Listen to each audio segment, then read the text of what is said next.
Saudações, pessoal, tudo bem por aí? Espero que sim.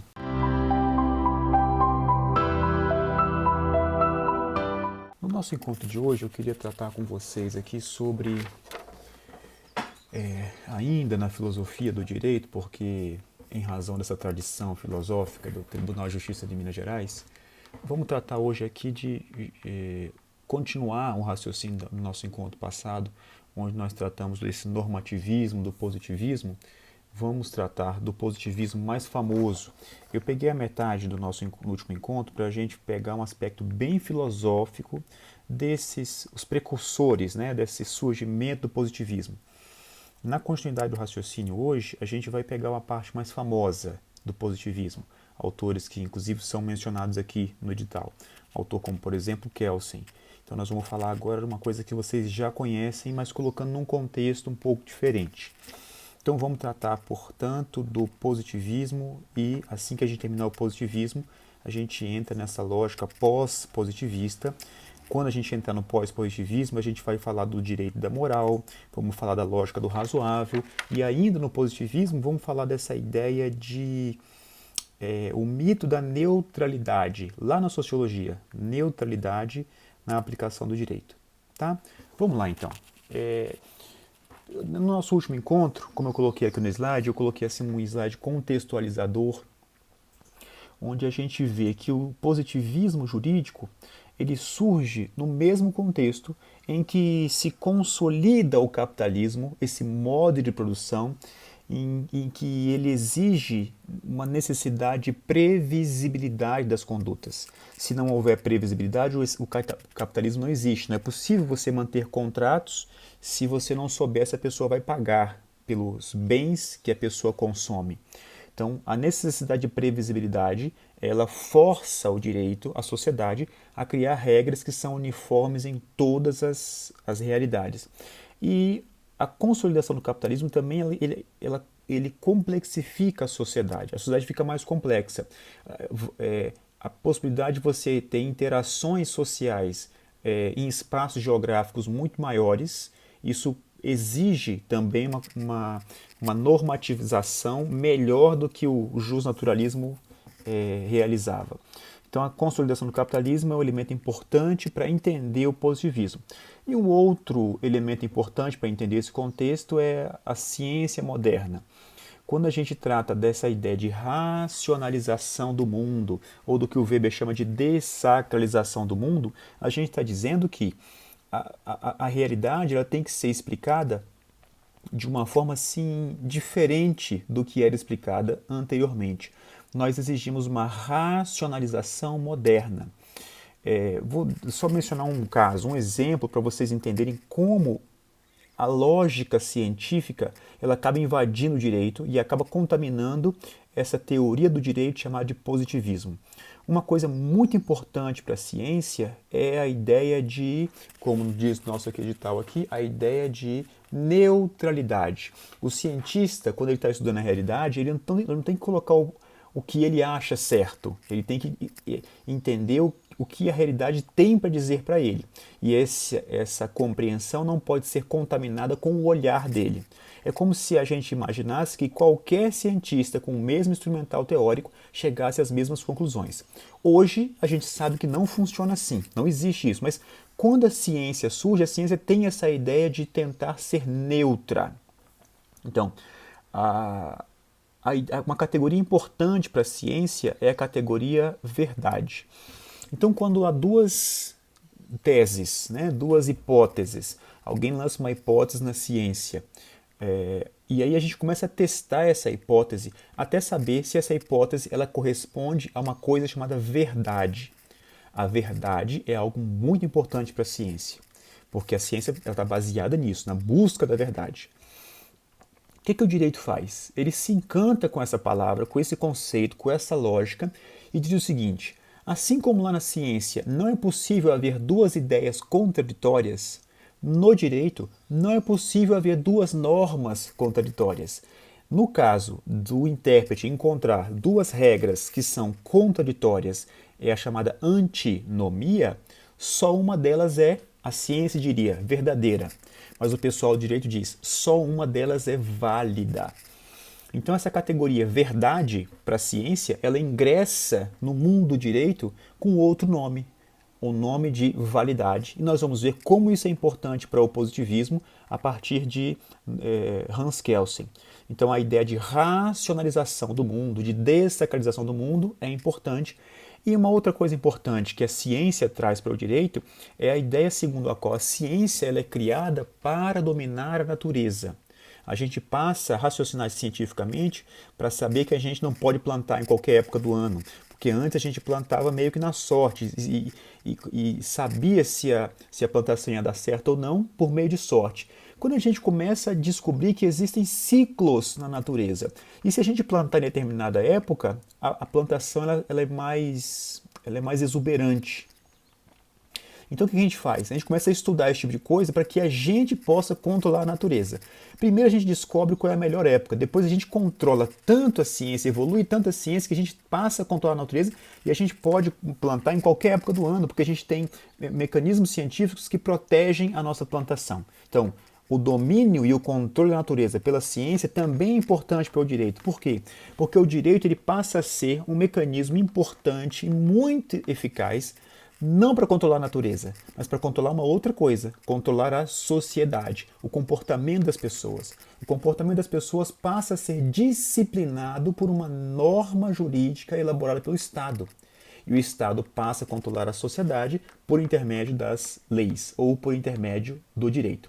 Então entendam que o positivismo jurídico ele nasce nessa época, a época da consolidação do capitalismo, e daí a ideia do liberalismo, né? da importância que a propriedade tem para as pessoas. Se você estudou direito das coisas recentemente para a prova, você sabe que tem umas teorias lá no começo dos direitos reais que dizem que a propriedade é sagrada, que o Estado não tem que meter a mão na propriedade. E isso até contamina a propriedade até hoje, muito embora essa ideia de funcionalização do direito, né, de função social da propriedade, se você vai estudar direitos reais, você vai ver lá que a propriedade é um direito real, absoluto, tem essas coisas lá, surge exatamente dessa época.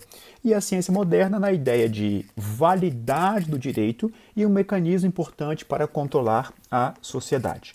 Então as marcas da ascensão positivista para uma lógica filosófica, para uma lógica política, é a criação de uma ordem racional, ciência, e a intervenção do Estado na vida social, para fazer com que o capitalismo ele possa prevalecer na lógica sociológica.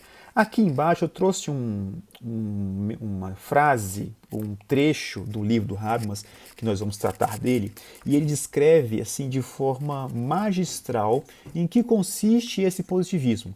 Nós vamos no próximo slide, a gente volta aqui no Habermas para a gente extrair do Habermas elementos importantes que você tem que guardar para entender essa lógica de positivismo jurídico. Tá? Vamos lá. Vamos passar aqui para o slide número 4, onde eu trato aqui dos pontos ou das características fundamentais dessa doutrina chamada de jus positivista. E aí eu vou pegar para vocês aqui um autor chamado Norberto Bobbio. Ele é super importante para entender esse positivismo. Ele tem um livro chamado Positivismo Jurídico. Está ali em cima, depois a gente pega para mostrar. Por que o Bobbio é importante? Porque em 1960, gente, eu escrevi aqui a expressão no slide, o espírito de Belágio. Em 1960, o professor Norberto Bobbio, ele chama alguns notáveis, algumas pessoas que pensavam o direito como ninguém mais.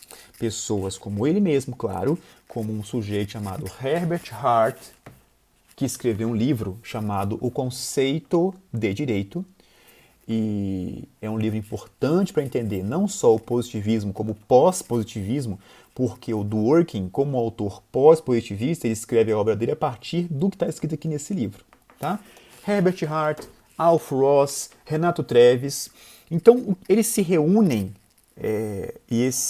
essa reunião lá em Belágio, né, na Itália, passou a ser chamada pela doutrina de o encontro das estrelas, da jus filosofia. Tão grandioso foi esse evento. E basicamente o que eles tentaram descrever? Eles tentaram mostrar para a gente o que é esse negócio chamado de positivismo jurídico. Então essa é a parte famosa do positivismo jurídico. No nosso último encontro a gente viu os precursores para a gente entender esses elementos que nós vamos passar a apresentar a partir de agora. O primeiro elemento que está aqui no slide é: o direito é um fato, não é um valor. O que eles estão dizendo? Eles estão descrevendo para a gente o seguinte: como é que você vai abordar o direito? Como é que você vai encarar o direito? Aí eles vão dizer assim para a gente: o jurista ele tem que estudar o direito do mesmo modo que o cientista estuda a realidade natural. Então, a ideia de uma abstenção de formular juízo de valor. O termo direito, para o juspositivista clássico, ele é absolutamente avalorativo. O direito ele é privado de uma conotação valorativa, de uma ressonância emotiva. O direito ele tem que ser enxergado de uma forma tal que ele prescinde de você saber se ele é bom ou mal, se ele tem um valor ou um desvalor. O tema derivado dessa ideia segundo a qual o direito é um fato e não um valor é a chamada teoria da validade do direito. E aí eu vou ler um dos autores, um autor que não estava lá em Belágio, mas ele faz parte desse espírito, afinal de contas. Aqui embaixo, ó, só para vocês entenderem a importância disso. Esse livro aqui, do Hart, chamado O Conceito de Direito, esse aqui, O Conceito de Direito, foi escrito em 1960. Esse livro aqui, Teoria do Ordenamento Jurídico, do professor Norberto Bobbio, foi escrito em 1960. E esse livro aqui, ó, Teoria Pura do Direito, ele foi escrito em 1934, mas o livro de 84 foi uma edição resumida, menor. Em 1960, no mesmo ano em que o Hart escreve, o Bobbio escreve, o Kelsen ele faz uma segunda edição, que é essa edição que a gente conhece aqui no Brasil. Então entenda que 1960 é o ano do positivismo jurídico, é o ano que as pessoas que pensam o direito tentam descrever o que é o positivismo jurídico. Então, estou dizendo o seguinte: enxergar o direito como um fato e não um valor, um tema derivado, ou o que eu costumo chamar aqui de subtexto dessa ideia de que o direito é um fato e não um valor, vem a ideia de que a tese da validade do direito. E como é que o Kelsen descreve a validade do direito? Eu vou ler para vocês aqui, ó. O sistema de normas que se apresenta como uma ordem jurídica tem essencialmente um caráter dinâmico, diz Kelsen. Uma norma jurídica não vale porque tem determinado conteúdo. Quer dizer, porque o seu conteúdo pode ser deduzido pela vida de um raciocínio lógico de uma norma fundamental pressuposta. Não é o conteúdo da norma que lhe dá a validade, mas porque é criada por uma forma determinada. Em última análise, por uma forma fixada por uma norma fundamental pressuposta. É a norma hipotética fundamental do Kelsen. Por isso, e somente por isso, pertence ela à ordem jurídica, cujas normas são criadas de conformidade com essa norma fundamental. Então entendam que para você saber se uma norma ela tem validade num sistema, basta que eu enxergue o jeito, a forma através da qual essa norma foi elaborada. Se a forma de elaboração da norma preencher os requisitos que o próprio direito disciplina, então a norma é válida. Se não preencheu, a norma não é válida. É a ideia segundo a qual é o direito que diz como fazer o direito.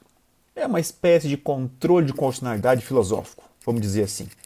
Então, a validade do direito, que é a ideia que decorre dessa lógica segundo a qual o direito é um fato e não um valor, a validade do direito ela vai se fundar num critério que diz respeito, um critério concernente unicamente à sua estrutura formal, um aspecto exterior. Para eu saber se a norma é válida ou não, prescinde de eu entrar no conteúdo da norma. Então, segundo o positivismo jurídico, a afirmação de da validade da norma jurídica não implica também na afirmação do seu valor. Então, enxergar o direito como um fato e não como um valor auxilia a gente a entender um outro ponto aqui do edital, chamado Teorias da Justiça. Um dos autores é Hans Kelsen. O Kelsen tem um outro livro, tem vários livros, mas Teoria Pura é muito importante. Tem um que trata do ordenamento jurídico também, e tem um chamado Teoria da Justiça. E nesse livro ele vai dizer para a gente o seguinte: eu não tenho que buscar o fundamento de validade da norma, ou do direito, num critério de justiça, num critério moral. Não, não é necessário fazer isso. Nós vamos aprofundar um pouco mais isso quando a gente for um pouco mais adiante. Tá? Então, o tema derivado da ideia segundo a qual o direito é um fato e não um valor é a teoria da validade do direito. E daí surge a pirâmide normativa kelseniana, que você tem um escalonamento de normas e etc. Primeira característica, portanto, é essa. Segunda característica, a definição do direito em função do elemento de coação. Lembra quando a gente falou que o direito ele é imperativo? Quando a gente falou do Thomas Hobbes, em que ele diz que se existe uma norma, se nós abrimos mão dos nossos direitos naturais e outorgamos os direitos ao Estado, o Estado tem força, ele tem essa ideia de imperatividade, a norma como um comando. O positivismo também enxerga isso. Se eles se preocupam em definir o direito, dessa definição do direito deriva a teoria da coatividade do direito. A consequência de você enxergar o direito como um fato vai definir as normas que vigem e as normas que não vigem, que são feitas para valer e normas que não são feitas para valer do ponto de vista de validade, né? E saber e constatar que a norma é válida, logo, se a norma é válida, ela tem coercibilidade. Ela se faz valer por meio da força. Tá bom? Então, definição do direito em função do elemento da coação é outro elemento importante para definir o direito do ponto de vista juspositivista. Terceiro elemento importante para essa teoria juspositivista diz respeito às fontes do direito. Vamos lá. Quando os positivistas eles se reúnem, eles vão criar uma teoria da legislação. Essa teoria da legislação ela é fonte preeminente do direito. O positivismo ele vai elaborar uma doutrina complexa das relações entre, por exemplo, lei e costume. Nunca, nessa época juspositivista, nunca, nós vamos admitir a possibilidade de um costume contra legem. Nunca. Por quê? Porque se a lei contraria o costume, a lei vai prevalecer. O costume ele vai ter que ser modificado. Então entenda, quando a gente abandona o justnaturalismo, em que o costume tem um papel assim fundamental, quando você descobre, quando o direito natural é revelado, esse direito natural ele implica uma adoção dessa norma como costume. Quando você cria uma lei positivista e você diz a lei positivista ela prevalece sobre o costume, você está falando o inverso. Tá claro? Então, nessa teoria das fontes do direito, essa complexa teoria, eles vão dizer assim, como se relaciona a lei com o costume. Se o costume for contra a legem, não é possível, prevalece a lei. Nunca vai ser possível, por exemplo, um costume abrogativo, um costume que revogue uma lei. Tá bom? Exemplo que diz que o costume, ele vai... um exemplo, é uma exceção. Como é que você... se você pegar a Lindbe, tem um artigo lá na Lindbe que diz assim, olha, a sentença estrangeira, as declarações de vontade feitas no exterior, as leis estrangeiras, elas não têm eficácia no Brasil se elas ofenderem o que ele chama de bons costumes. Dá uma olhadinha na Lindbe, artigo 16, 17, por ali, pelo meio. Então, nesse caso, nós temos uma exceção, mas é muito excepcional a ideia de um costume prevalecer sobre uma lei. Mas atenção, não é uma lei brasileira, é uma lei estrangeira, é uma sentença estrangeira, é uma declaração de vontade feita no exterior. Tá? Quando é que o costume, dentro dessa teoria das fontes do direito, quando é que o costume ele vai ter validade? Quando é que o costume vai ter valor para o direito? Quando nós tivermos um costume que eles chamam de secundum legem.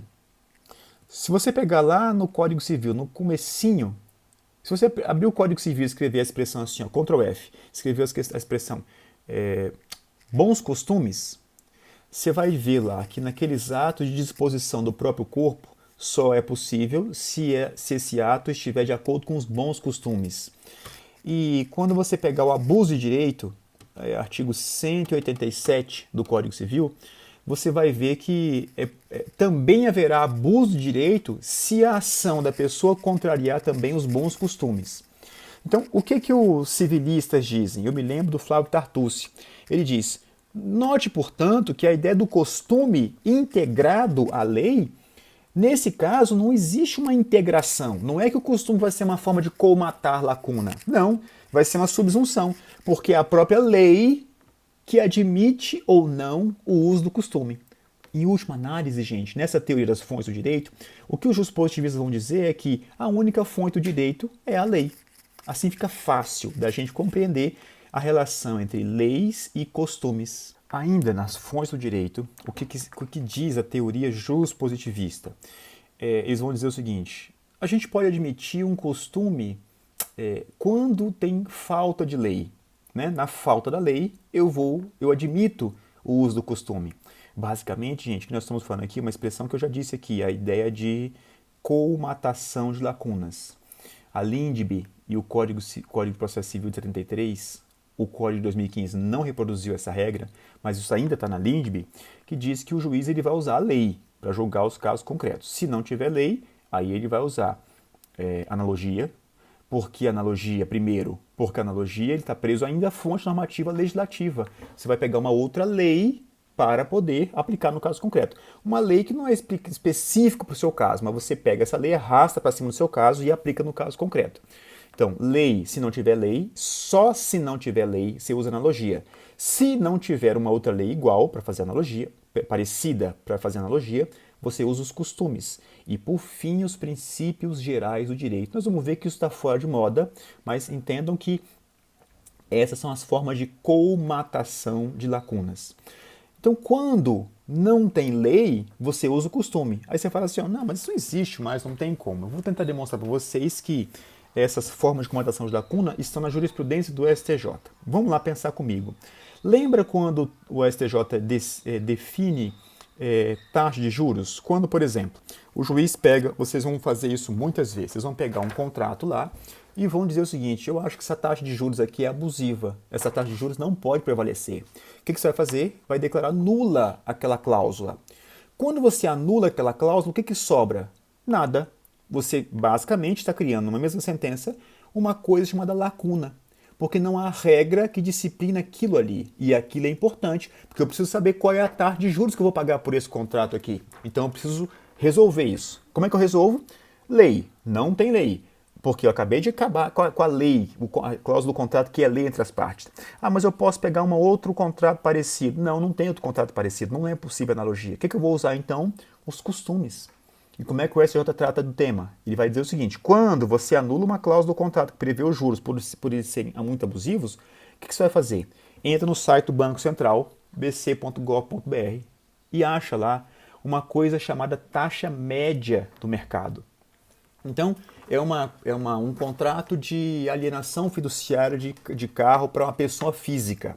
Se você entrar no site do Banco Central, e isso tem mesmo, você entra lá e procura taxa média de juros. Aí tem lá alienação fiduciária, sei lá, financiamento habitacional, pessoa física, pessoa jurídica. E você vai ver que no mês de março de 2022, a taxa média de juros para esse tipo de contrato aqui era de, sei lá, 2%, 3%. O que você faz? Você pega essa taxa e aplica no caso concreto. Basicamente, meninos, o que vocês estão fazendo?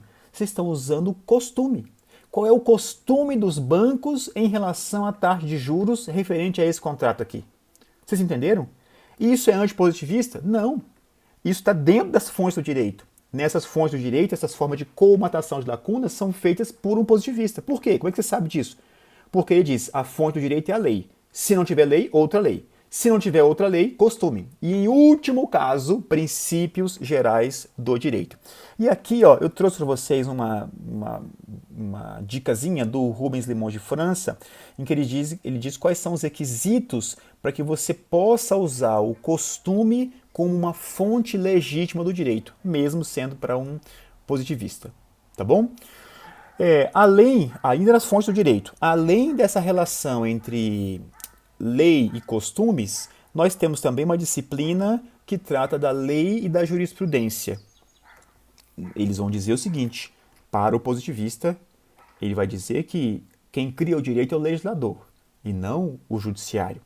Então, por exemplo, nós temos várias normas do Código de Processo Civil que anularam ou tornaram sem efeito alguns enunciados de súmula, sobretudo aqueles enunciados que defendiam a jurisprudência defensiva, que o juiz ele não ia conhecer do recurso, etc. Então o CPC ele deu o aspecto de cooperação e quis tornar sem efeito vários enunciados de súmula que diziam o contrário. A própria lei que disciplina a súmula vinculante, dá uma olhadinha lá. Vocês vão ver lá a seguinte disposição: se a lei que fundamenta o enunciado de súmula vinculante for revogada, o Supremo Tribunal Federal fica obrigado a rever ou a cancelar o enunciado de súmula. O que nós estamos dizendo? Nós estamos dizendo que a jurisprudência não prevalece sobre a lei. Esse é um dispositivo absolutamente juspositivista que decorre dessas fontes do direito. Tá? Dentro desse capítulo, mas fugindo do assunto, porque eu estou falando aqui de uma coisa aqui no slide que não é positivista. Eu falei aqui, ó, não positivista, o diálogo das fontes. É uma coisa importante e é tão importante que eu vou mandar para vocês 2 paginazinhas. Eu preparei aqui um artiguinho, na verdade um artigo, é uma citação, para vocês lerem o que é esse diálogo das fontes. Basicamente, nas fontes do direito, e a teoria do ordenamento jurídico também diz isso, diz o seguinte: se houver uma antinomia, uma das normas não vai ser válida. Né? É a ideia de proposições genéricas. Se houver uma contradição, uma das afirmativas é falsa. No direito é 2 normas contraditórias, uma delas é inválida. O que o diálogo das fontes faz? Por isso que eu estou dizendo que não é positivista. Porque ele vai dizer o seguinte: olha, quando houver um choque, uma colisão de 2 normas importantes, no diálogo das fontes você não vai usar as regras de resolução das antinomias. Critério cronológico, critério da especialidade, critério da hierarquia. Não, você vai usar as 2 normas. A ideia do Eric Jaime, que foi trazida para o Brasil pela professora Cláudia Lima Marx, é exatamente essa, de que você tem 2 normas de direitos humanos. A origem lá na Alemanha é essa. Normas de direitos humanos que disciplinam o mesmo fato. 2 normas que chegam a conclusões distintas. Isso significa que uma revoga a outra? Não. Não, você vai usar o que há de melhor nas 2 para poder proteger o bem jurídico tutelado pelo direito. E você não vai revogar uma não revoga a outra. Essa é a teoria do diálogo das fontes. De forma mais aprofundada, eu estou mandando o texto para vocês analisarem, lerem lá 3 coisinhas, 3 requisitos importantes para entender o diálogo das fontes. Então, as fontes do direito, uma teoria das fontes do direito, é formulada pelos juspositivistas. 4º ponto, teoria do ordenamento jurídico. E aí tem 2 palavrinhas aqui, que são coerência e completude. O que os teóricos do direito, tanto Bobbio como Hart, que estavam nessa mesa, né, lá em Belágio, o que eles dizem? Eles vão dizer o seguinte: olha, o direito, o conceito de direito não pode ser elaborado de forma adequada. O direito não pode ser compreendido se você considera o direito como uma norma isolada ou como um conjunto isolado de normas. Não. A estrutura do direito ela só pode ser compreendida, adequadamente compreendida, quando você considera um conjunto de normas vigentes numa determinada sociedade. Vou ler para vocês aqui o que o Hart diz. O Hart ele vai explicar para a gente, tem capítulos anteriores, eu vou fazer só um resuminho do 5º capítulo.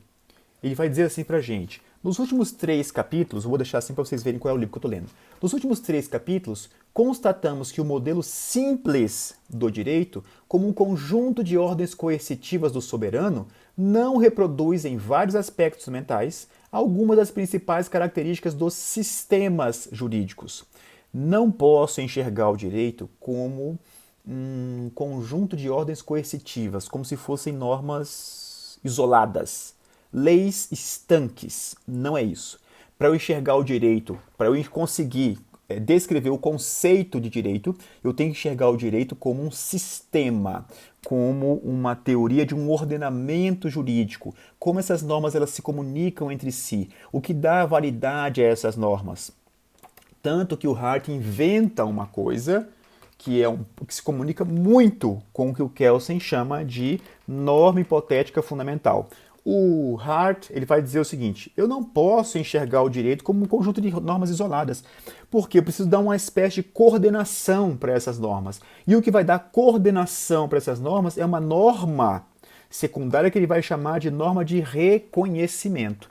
Então, vamos voltar no slide 3 para a gente entender a profundidade do que o Habermas está dizendo aqui para a gente. Veja só, ele vai dizer, na terceira linha, contando de baixo para cima, na antepenúltima linha, o Habermas vai concluir o raciocínio dele da seguinte forma.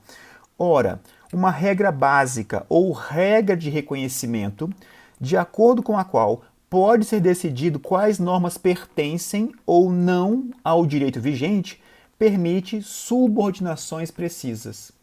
Para eu saber se a regra ela ingressou no sistema de forma válida, eu tenho que saber se essa norma ela é formalmente adequada. E o que vai dar esse aspecto de formalmente adequado é uma regra que o Hart chama de regra de reconhecimento e que o Kelsen chama de norma hipotética fundamental.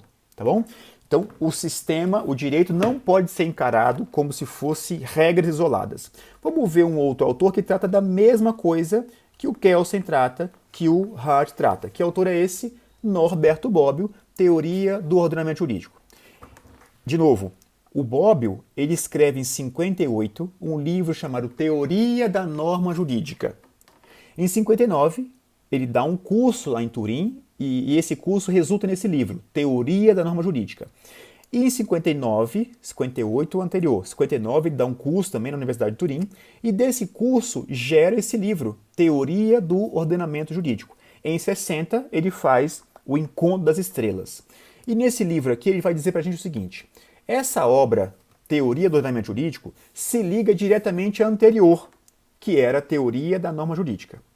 Uma e outra formam em conjunto uma completa teoria do direito, principalmente sobre o aspecto formal.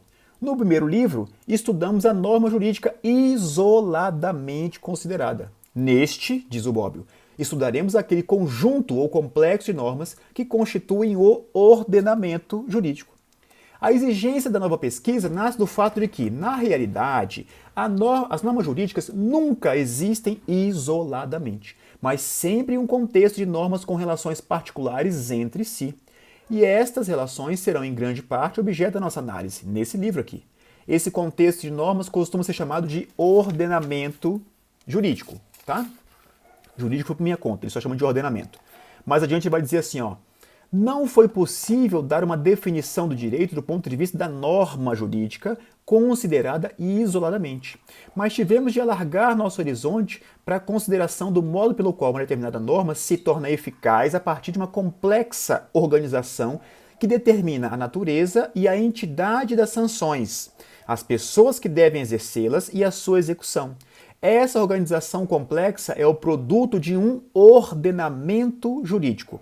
Significa, portanto, que uma definição satisfatória de direito só é possível se nos colocarmos do ponto de vista do ordenamento jurídico. Essa é a ideia. Aqui no slide eu estou chamando aqui de teoria do ordenamento jurídico. Não é possível você conceituar direito e enxergar o direito se você disser que o direito é só norma isolada. Não. Como é que as normas se relacionam entre si? Como é que a norma se relaciona com a norma superior? Isso é o que o Kelsen explicou para todo mundo e a gente usa isso até hoje, sobretudo na ideia de controle de constitucionalidade.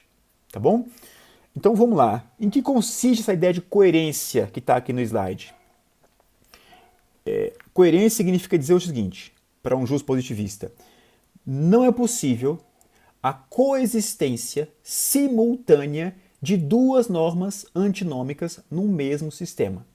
É implícito do sistema, da teoria do ordenamento jurídico, é implícito no próprio ordenamento um princípio segundo o qual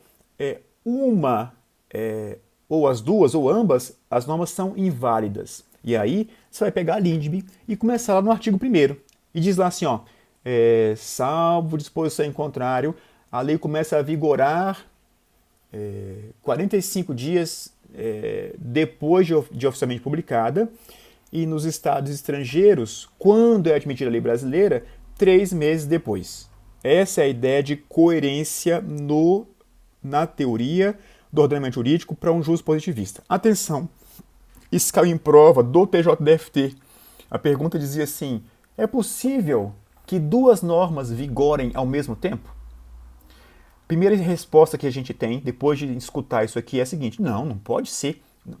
Não, a pergunta era a seguinte, é possível que duas normas contraditórias vigorem ao mesmo tempo? A primeira resposta que você tem é não é possível.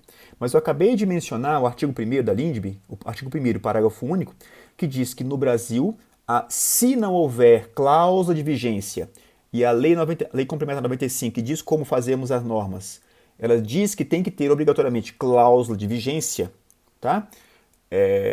Diz que publicou hoje, 45 dias depois entra em vigor. É o período de vacatio legis automático. E no exterior, 3 meses depois de publicada.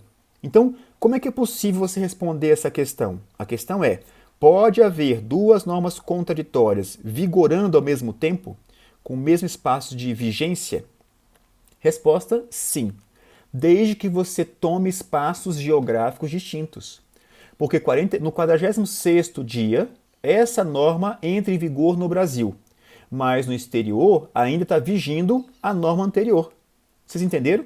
Como é possível haver essa vigência de normas contraditórias no mesmo tempo, desde que não seja no mesmo espaço.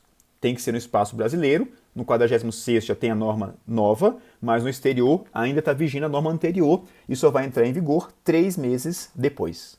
Tá bom? Isso tudo decorre dessa ideia de coerência do sistema como teoria do ordenamento jurídico. E outra coisa importante da teoria do ordenamento jurídico é a ideia de completude. O magistrado ele sempre vai encontrar uma regra de decidir para resolver qualquer caso que seja apresentado para ele. Tem normas explícitas, tem normas implícitas que são contidas no ordenamento jurídico. Por exemplo, a busca da felicidade é um princípio que o Supremo diz que está escrito na Constituição. Em algum lugar na Constituição, isso serviu de fundamento para decisões do próprio Supremo Tribunal Federal. Essa ideia, essa lógica decorre dessa construção juspositivista. Atenção, o uso do princípio não é uma lógica positivista. Não é. É uma lógica pós-positivista. Mas a ideia segundo a qual sempre vai haver uma regra, uma norma jurídica para decidir, decorre da lógica positivista. Por isso que a gente tem sempre que estar atento e dizer o seguinte, o positivismo morreu. Agora nós simplesmente temos o pós-positivismo ou o neoconstitucionalismo. Não é. A lógica jurídica ela não sobrevive se não houver uma lógica justo-positivista. Não existe. Tá bom? Então, nessa lógica de completude, o positivismo jurídico ele vai dizer que ele vai excluir decididamente a existência de lacuna no direito. E o juiz ele não pode se negar a julgar alegando lacuna ou obscuridade. Ele tem que resolver o problema. Tá? Isso tudo gera para a gente a constatação de que nós temos hoje uma norma desatualizada. Que norma é essa? A norma que eu já mencionei aqui, que é o artigo 4º da LINDB, que diz, quando a lei for omissa, o juiz ele vai decidir o caso de acordo com a analogia, com os costumes e os princípios gerais do direito. É uma norma que está desatualizada, por quê? Porque é uma norma feita durante a Segunda Guerra Mundial, inclusive. Dá uma conferida, quando foi o ano que foi feita a LINDB, década de 40, mais ou menos. E nós mudamos o direito depois da Segunda Guerra Mundial. Nós vamos falar sobre isso, sobre o pós-positivismo. E como a ideia de princípio não deixa de ser forma de colmatar lacuna e passa e se torna fonte primeira do direito. Tá bom? E por fim, só para a gente encerrar esses pontos ou características fundamentais da doutrina justo-positivista, é a ideia da interpretação. O direito, o intérprete, ele não cria nada. Quando eu voltar no próximo bloquinho, eu vou pegar um livro aqui do Montesquieu e ler para vocês como é que ele enxerga o poder judiciário. O poder judiciário é nulo. O poder judiciário é um poder que não tem influência nenhuma. Essa é a lógica que vigorava quando o edital trata de Sociologia do Direito, item 8. O mito da neutralidade na aplicação do direito. A sociedade francesa era muito cética, desconfiava muito dos magistrados.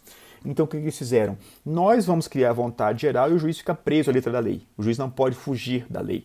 O juiz é neutro, entre aspas, para decidir. Ele vai simplesmente aplicar a vontade geral no caso concreto. Do que decorre essa ideia, então, decorre a conclusão de que a interpretação do direito, enquanto método da ciência jurídica, o positivismo jurídico vai sustentar a teoria de uma interpretação meramente mecanicista. É uma interpretação subsuntiva. Se acontece o fato, então aplica o direito. Se alguém furta, então deve ser preso. Mas ele está furtando porque ele está com fome. Ele furtou um pedaço de, sei lá, um copo de leite. Na interpretação neutra, o juiz, se a pessoa furta um copo de leite, mesmo que seja com fome, por fome, para comer, o resultado previsto pelo legislador tem que ser aplicado. E o juiz não pode nunca contrariar isso. Tá? É uma interpretação meramente mecanicista. O juiz ele vai fazer prevalecer um elemento meramente declarativo. O que é declarar? A sentença declaratória é uma sentença que deixa claro. Uma coisa que todo mundo já sabia. Quando você proferir sentença lá dizendo que o Juliano é pai da criança, não é que eu me tornei pai quando você assinou a sentença. Não, eu já era o pai. Por isso essa eficácia retroativa. Você está simplesmente deixando claro uma coisa que eu estou teimando em não reconhecer. Esse é o papel da interpretação no modo juspositivista. É um mecanismo declarativo e não um mecanismo que constitui uma coisa nova. O jurista, juspositivista, ele vai fazer prevalecer um elemento, ele não vai fazer prevalecer um elemento produtivo, o elemento criativo do direito. Ele vai simplesmente deixar claro que, naquele caso, a lei aplicável é aquela ali. Essa é a ideia de interpretação puramente formal para um positivista jurídico. Veja só, só antes de mudar de assunto, só para que vocês entendam como é que essa lógica ela acabou contaminando o positivista, um sujeito chamado Barão de Montesquieu escreveu um livro chamado Espírito das Leis. O livro foi escrito antes da Revolução Francesa. Revolução Francesa, 1789. Surgimento do positivismo jurídico, século XIX. Um pouco tempo depois da Revolução Francesa. O Espírito das Leis é de antes da Revolução Francesa. Mas eu vou ler para você aqui um trecho em que demonstra como essa ideia, que já estava no século XVIII, acabou contaminando o século XIX e acabou contaminando também a Revolução Francesa. O que Montesquieu defende? Ele vai dizer o seguinte, olha, tudo estaria perdido se o mesmo homem ou o mesmo corpo dos principais ou dos nobres ou do povo exercesse esses três poderes. Uma coisa que Aristóteles já tinha falado há muitos anos atrás. O de fazer as leis, o de executar as resoluções públicas e o de julgar os crimes ou as divergências dos indivíduos. Dizia Montesquieu que é necessário haver uma coisa chamada separação de poderes. Se os tribunais não devem ser fixos, os julgamentos devem sê-lo, a tal ponto que nunca sejam mais de que um texto exato da lei. O juspositivista defende a mera declaração do que está escrito na lei, a escola da exegese. O Napoleão, que veio depois da Revolução Francesa, ele mandou fechar o AB. Um dos motivos foi por quê? Porque estavam interpretando a lei. Não precisava interpretar a lei, é só aplicar a lei no caso concreto. Então, os julgamentos têm que ser de uma forma que nunca sejam mais do que o texto exato da lei. Se fosse uma opinião particular do juiz, viver-se-ia na sociedade sem saber precisamente os compromissos que nelas são assumidos. Rousseau está falando a mesma coisa para a gente. Veja só o que ele diz, o que eu queria chamar a atenção é, dos três poderes dos quais falando, o de julgar é, de algum modo, nulo. Restam apenas dois. E com esses poderes tem necessidade de um poder regulador para moderá-los, que era um outro poder que ele defendia na época. Mas o poder judiciário é um poder nulo. E como é Como é que isso redunda nessa lógica positivista? Na interpretação. A interpretação do direito é uma interpretação meramente declarativa, uma interpretação exegética, praticamente isso. Então, se você tiver que tratar dessa ideia de neutralidade na aplicação do direito, você pode mencionar o próprio Montesquieu, a ideia do positivismo, segundo a qual não existe uma interpretação constitutiva, né, inovadora. Não existe isso para o jus positivista. Então, com isso, a gente fecha com essa metade da aula passada e isso que eu falei agora, a gente encerra a ideia do positivismo, o normativismo. Acho que são coisas com a profundidade, com a densidade necessária, que você pode certamente dominar o assunto. Vamos agora tratar desse outro item aqui, que é o chamado pós-positivismo. E como isso influencia a moral, a lógica do razoável e essas coisas. Vamos lá. Eu peço que você leia um artigo de um sujeito chamado Luiz Roberto Barroso, um professor, que chama Neoconstitucionalismo e o Constitucionalismo do Direito no Brasil. Se você já leu, dá uma lidinha de novo, só para reformar. Eu vou fazer só um resumo aqui, ó. Eu estou no slide 6, um resumo do que diz o texto. Pensando bem, se você já estiver contente com o resumo que eu fizer, não precisa ler. Mas se você achar que precisa um pouco mais, tem exemplos lá, tem datas lá, dá uma lidinha, tá? Ele basicamente vai dizer que existem 3 marcos nisso que ele chama de neoconstitucionalismo. Aí eu quero que você leia o slide 6, o marco filosófico. Está escrito o que aí? Pós-positivismo, não é? Que é o que está escrito no nosso edital, pós-positivismo. A gente tem que tomar cuidado com essa nomenclatura, porque não existe uma nomenclatura, uma conceituação assim unânime do que vem a ser o chamado pós-positivismo. Nessa escolha que eu fiz aqui, o pós-positivismo é o marco filosófico de um movimento chamado de neoconstitucionalismo. Mas o neoconstitucionalismo, ele também pode ser considerado como uma expressão equivalente ao pós-positivismo. Eu vou tentar demonstrar para vocês o que é isso. Vamos lá. Luiz Roberto Barroso menciona 3 marcos importantes do neoconstitucionalismo: marco histórico, marco filosófico e marco teórico. Marco histórico é certamente o Holocausto, certamente a Segunda Guerra Mundial, onde nós fizemos verdadeiras atrocidades com base pura e simplesmente numa coisa chamada lei. Nós aprisionamos o juiz na Revolução Francesa e nós ficamos presos a essa lógica juspositivista até a Segunda Guerra Mundial, quando a gente muda a chave. Então nós temos 2 mudanças de chave importantes nesse item de filosofia. Justnaturalismo, desde que o homem é homem, até o século XIX. Do século XIX até a Segunda Guerra Mundial, juspositivismo. Da Segunda Guerra Mundial em diante, até hoje, o que ele chama de pós-positivismo, mas outros chamam de neoconstitucionalismo. Basicamente, a gente passou a adotar uma lógica segundo a qual o princípio majoritário ele não é mais suficiente para legitimar o direito. Tudo que foi feito, gente. Se você quiser descansar a cabeça um pouco, assista ao filme A Lista de Schindler. À medida que você for assistindo ao filme, você vai vendo embaixo, assim na tela, as normas que são criadas para avanço do Holocausto. Então, no primeiro momento, Alemanha, aí surge embaixo assim, ó, decreto número tal. Aí você vai ler assim, ó, lei número tal. Essa lei autoriza, por exemplo, pegar os bens dos judeus. Essa desapropriação. O tempo vai passando, decreto número tal autoriza você a pegar os judeus e tirar os judeus das casas deles e colocar num lugar chamado gueto. Gueto. Tudo isso democraticamente votado. Depois a coisa vai avançando, você pega essas pessoas, tira essas pessoas dos guetos e leva para campos de concentração. Decreto número tal.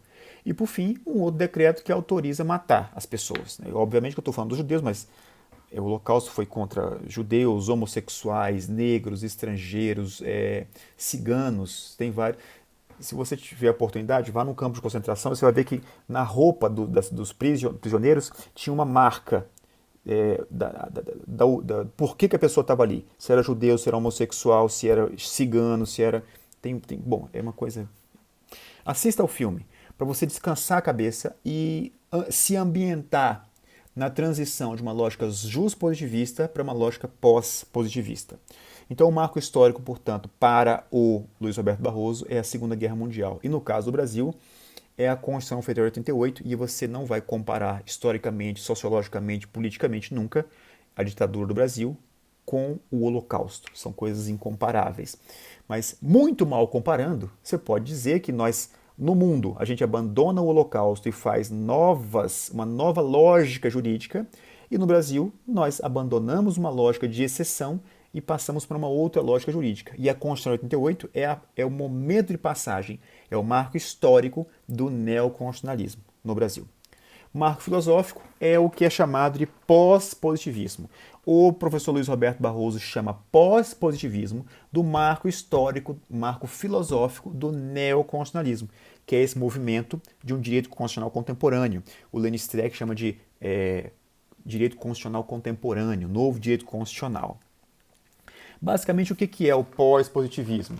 É uma leitura moral do direito. E aí eu quero chamar a atenção de vocês para um outro livro chamado O Conceito e Validade do Direito, de um outro autor chamado Robert Alexy.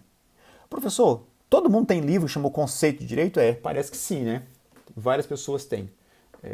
Tá aqui o do Hart, O Conceito de Direito, e tá aqui o do Alexy, O Conceito de Direito. Aí eu quero tentar mostrar para vocês uma coisa que é muito importante, porque no edital trata, na filosofia do direito, item 4, direito e moral, o direito imoral e a justiça como código doador de sentido. Veja só a importância desse item no nosso edital e veja como é difícil tratar desse item, direito e moral, para um concurso como o nosso. Diz o Robert Alexy: o principal problema na polêmica acerca do conceito de direito é a relação entre o direito e a moral. Apesar de uma discussão de mais de 2000 anos, duas posições fundamentais continuam se contrapondo: a positivista e a não positivista. Vou voltar a esse trecho, vou ler um trecho maior aqui quando estivermos falando de direito e moral especificamente. Mas entendam que essa relação direito e moral é uma discussão de 2000 anos. O que o Luiz Roberto Barroso menciona? O pós-positivismo pode ser considerado como, abre aspas, uma leitura moral do direito. Fecha aspas. Basicamente, o pós-positivismo representa uma abertura do direito, é a reabertura de uma porta que o direito fechou quando adotou o jus-positivismo. O mito da neutralidade do direito diz que, uma vez posta a norma, o juiz simplesmente vai aplicar a norma no caso concreto. O juiz não pode achar que a norma é justa, injusta, válida, inválida, imoral, moral. Não. A justiça não pode ser o código doador de sentido para o direito, para usar a expressão do item 4 de filosofia do direito. Direito é direito e ponto. O direito é um fato, o direito não é um valor.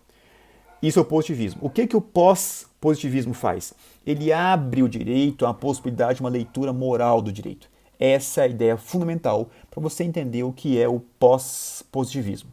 E por fim, para a gente encerrar aqui o texto do professor Luiz Roberto Barroso, o marco teórico se divide em 3 submarcos. Reconhecimento da força normativa da Constituição. Basicamente o que ele está dizendo não é que a Constituição antes ela não tinha eficácia, ela tinha, mas era como se a gente pudesse dividir a Constituição em norma que tinha eficácia e uma norma que não tinha tanta eficácia. Você se lembra lá do José Afonso da Silva, um autor que eu estudei direito constitucional, mas vocês não estudaram porque vocês nasceram 90 anos depois de mim, em que ele tratava das normas programáticas? Pronto. É como se a gente estivesse dizendo assim, olha, a norma programática, muito embora ela esteja prevista na Constituição, ela é uma promessa. Olha, se sobrar dinheiro, o Estado vai fazer. O que está dizendo aqui o Luiz Roberto Barroso? Tudo que está na Constituição tem que ser observado, inclusive as normas programáticas. É isso que ele quer dizer. Ele não usa esse termo, mas é isso que ele quer dizer. Outro marco, outra subespécie do marco teórico do neoconstitucionalismo é a expansão da jurisdição constitucional. E essa decorre da primeira. Vamos lá. Isso é fácil. Se você tem uma força normativa da Constituição, você está dizendo que a Constituição toda ela tem poder de conformar o comportamento das pessoas. Logo, Se a Constituição tem fundamento, a Constituição tem fundamento em todas as relações sociais, não só do ponto de vista vertical, como também do ponto de vista horizontal. Logo, o direito civil ele passa a ser lido pela norma constitucional. O processo civil passa a ser lido pela norma constitucional. Tudo passa a ser lido pela norma constitucional. E aí eu estou com o direito das coisas na cabeça, né? Eu li um dia desse aí. E você lembra, por exemplo, a ideia de funcionalização do direito, a ideia de função social da propriedade. Os civilistas dizem que a funcionalização do direito, essa ideia de constitucionalização, ela atinge o direito inteiro, mas os direitos reais, o direito das coisas, sofre uma influência muito maior do que em outros ramos. Então, se o direito constitucional ele tem prevalência, inclusive sobre relações privadas, o que nós temos que concluir? Temos que concluir que quando o juiz está julgando um caso, um conflito interpessoal, ele tem que usar o direito constitucional. A jurisdição constitucional, portanto, que era concentrada num órgão de cúpula, só a Corte Constitucional é que tinha a legitimidade, a competência para interpretar a Constituição.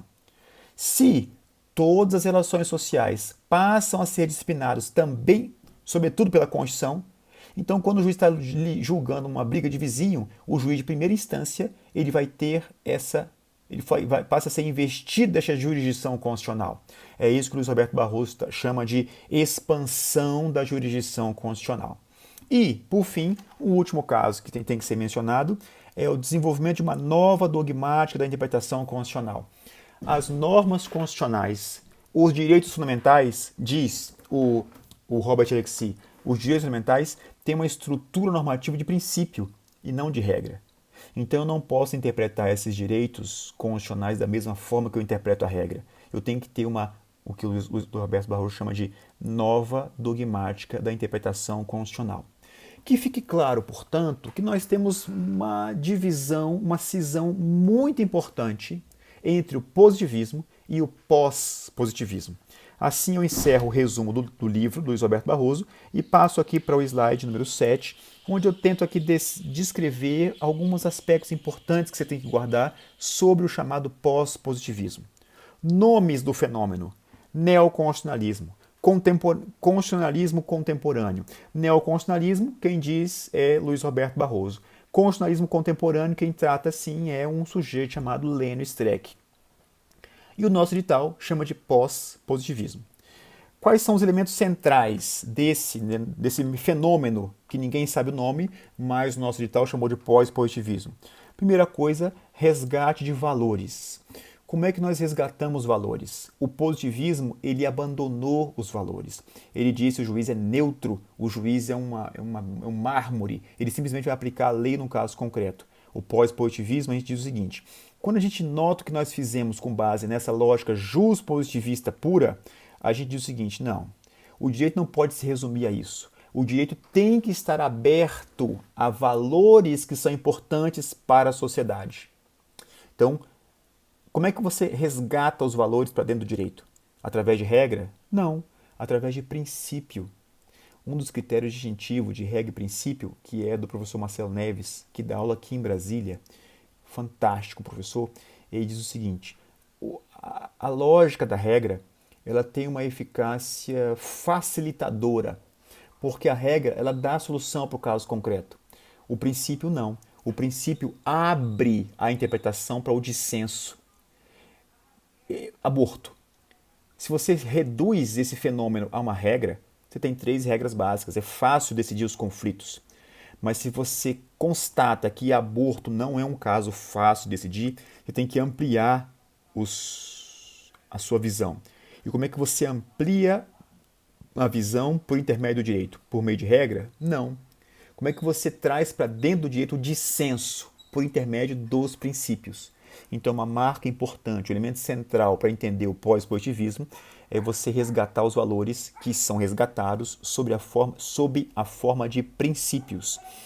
A distinção regra-princípio é fundamental e quem cria essa distinção é Robert Alexy. Ele é o pai da criança, criticando esse autor chamado Herbert Hart. Nós vamos falar sobre ele.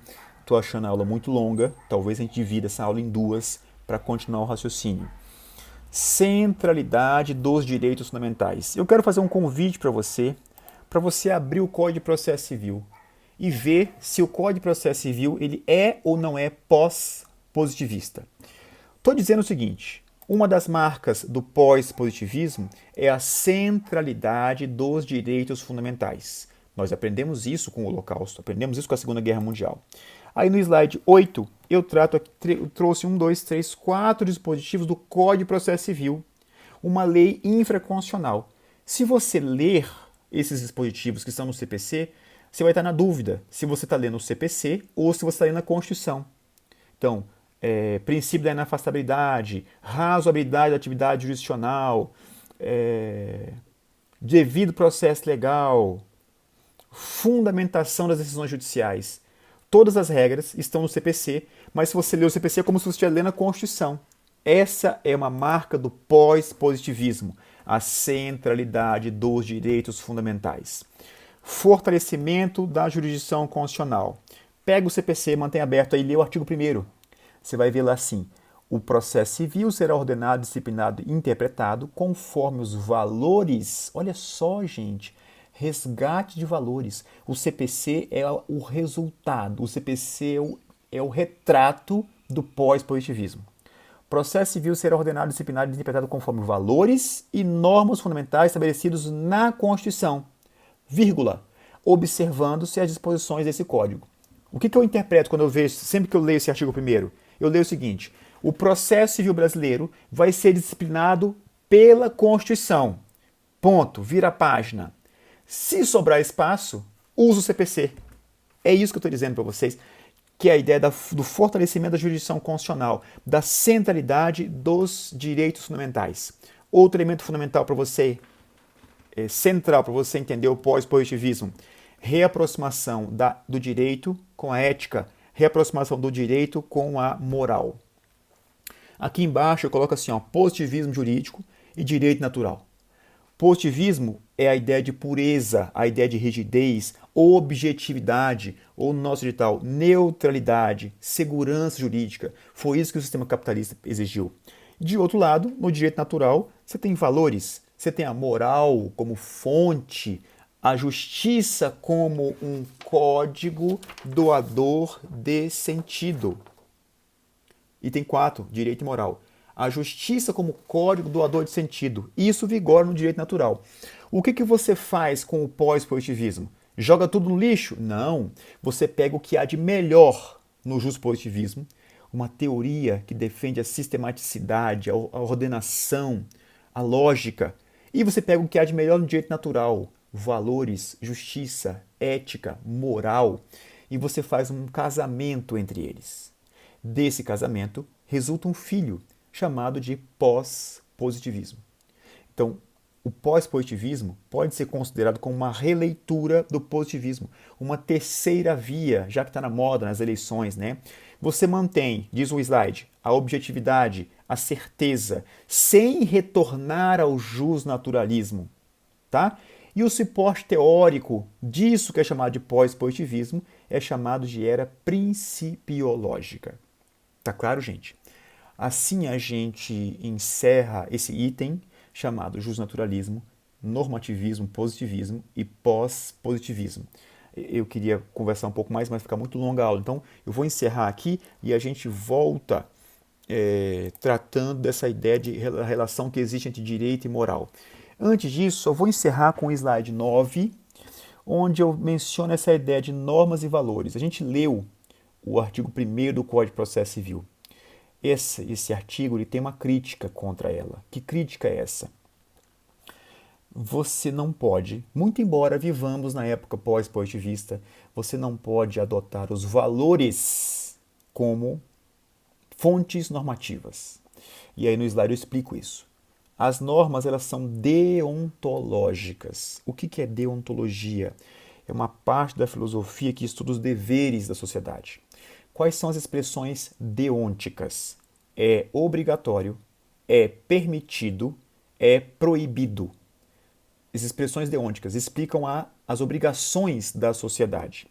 Os valores não têm esse aspecto deontológico, eles têm um aspecto teleológico. O valor, ele não vai obrigar igualmente todas as pessoas. O valor, ele vai indicar o que é bom para mim, ou para nós, para o nosso grupo, a religião. Eu vou agir na Terra de uma forma que depois que eu morrer, eu vou receber alguma coisa. O meu critério, o meu medidor de conduta, ele depende do que vem depois. É a ideia de teleológico. É possível haver, numa sociedade, valores contraditórios. Esse é o grande desafio do multiculturalismo. Fazer com que pessoas que pensam diferente, pessoas que são diferentes, consigam viver em harmonia. Pessoas que têm valores diferentes, pessoas que têm time de futebol diferente, que eles não se matem na arquibancada. Esse é o desafio. Por quê? Porque é possível haver valores contraditórios. Não é possível haver normas contraditórias. Por quê? Porque as normas elas obrigam todo mundo da mesma forma. Indica o que é bom para todos e não indica o que é bom para mim, como acontece com o valor. E as normas não podem ser contraditórias. Eu não posso usar como fundamento da sentença um valor. Eu tenho que usar como fundamento da sentença uma norma. Tá? Fica só essa advertência no finalzinho da nossa aula, para a gente voltar no próximo encontro tratando da relação entre direito e moral. Tá bom, meninos? Até logo.